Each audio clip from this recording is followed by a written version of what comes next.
in Shiroyama Elementary School, located in Nagasaki City, there's a cherry tree known as the Kayoko Sakura.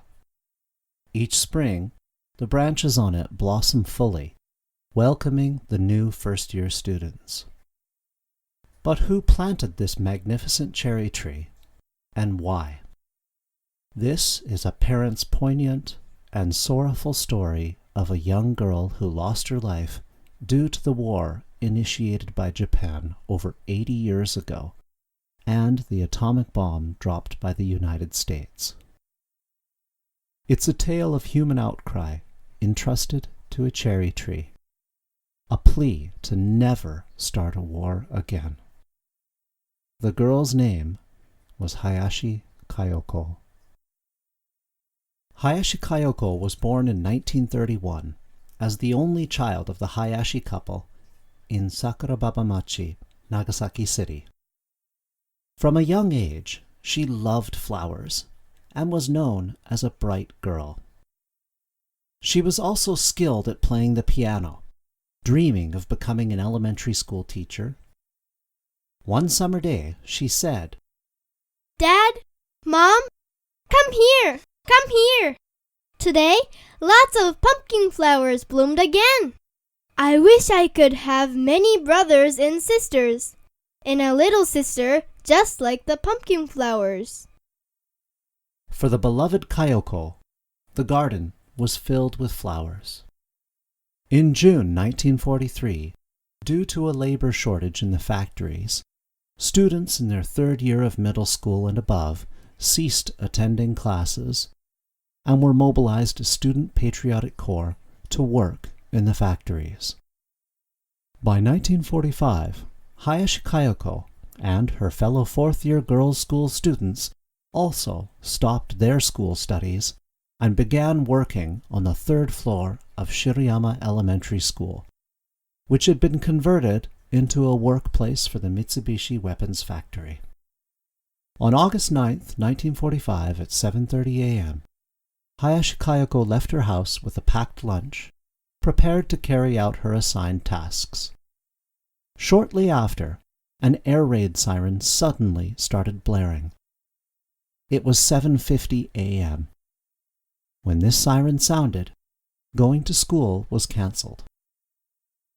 After returning home, Hayashi Kayoko tossed her lunchbox to her mother, saying, "I don't want to go anymore today."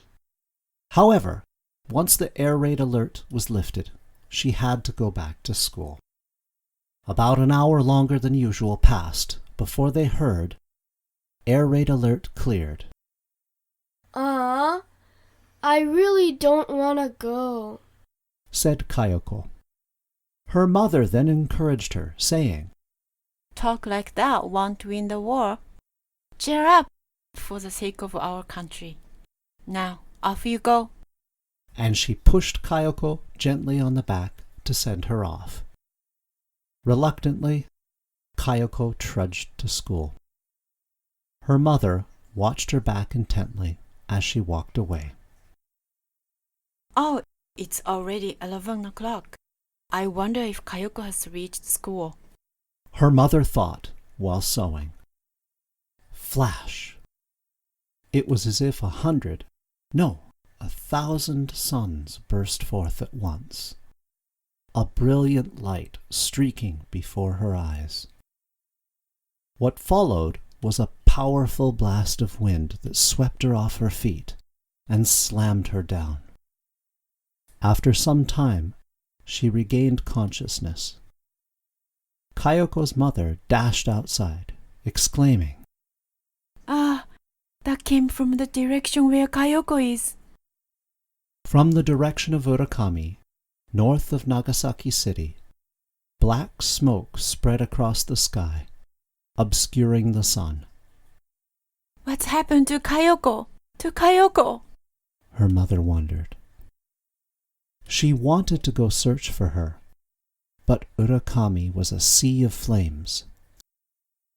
"Urakami is nothing but a burnt field," her father said, returning in the evening with severe burns on his right hand. The two of them spent the night praying, Kayoko be alive as they awaited her return. But by the next morning, Kayoko had not come back. The next day, Kayoko's parents began their search for her.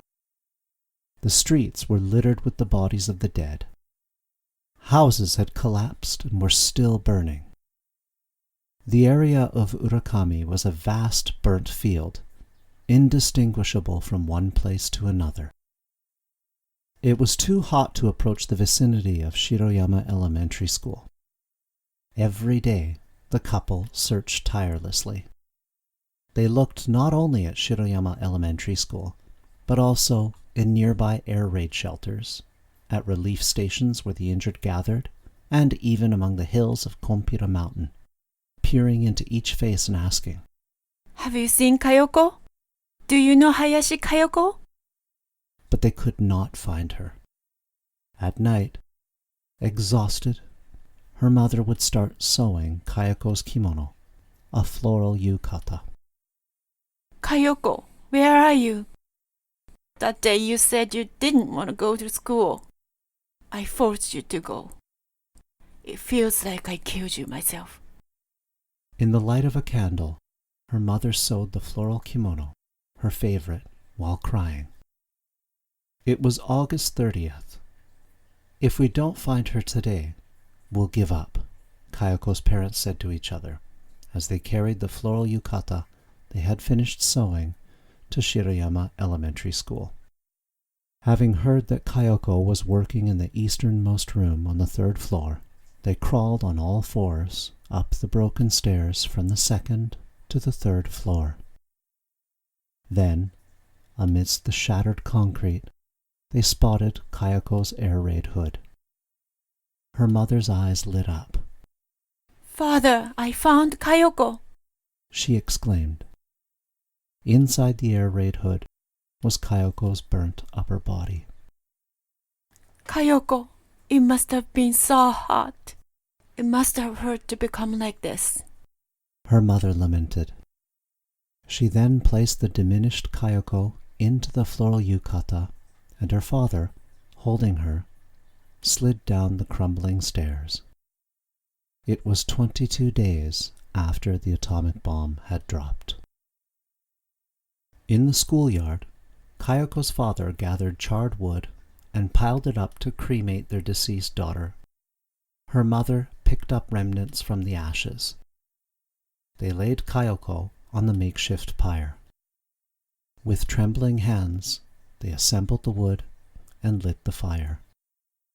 Darkness had fallen without them noticing, and the fire burned quietly in the night, illuminating the surroundings. Kayoko, why did you die? I want to die with you. Her mother cried out in heart-wrenching sorrow, collapsing to the ground in tears.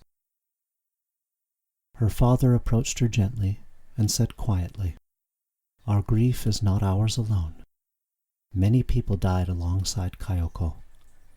There's still much for us to do, encouraging her. Unable to forget her departed daughter, Kayoko's mother cried every day. However, eventually, she thought not only of her flower-loving daughter, but also of soothing the souls of those who perished with her. And to ensure that such a tragic war would never happen again, she decided to plant a cherry tree at Shiroyama Elementary School.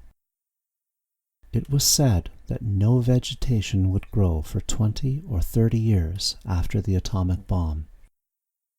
However, in 1949, she managed to get permission from school teachers and the mayor of Nagasaki to plant a cherry sapling. Afterwards, she often visited the school, offering donuts and flowers, favorites of Kayoko, and watering the tree while saying, Rest peacefully, Kayoko. Say hello to your friends. Gradually, this cherry tree came to be known as the Kayoko Sakura. It grew robustly and started to bloom beautifully each spring. Today, under the Kayoko Sakura Children from Shiroyama Elementary School play energetically. They all know well why there's a cherry tree here. The tree blooms beautifully each year, symbolizing the hope that the children who grow up learning about peace at Shiroyama Elementary School will cherish and spread the stories of peace they've learned, ensuring that war never occurs again.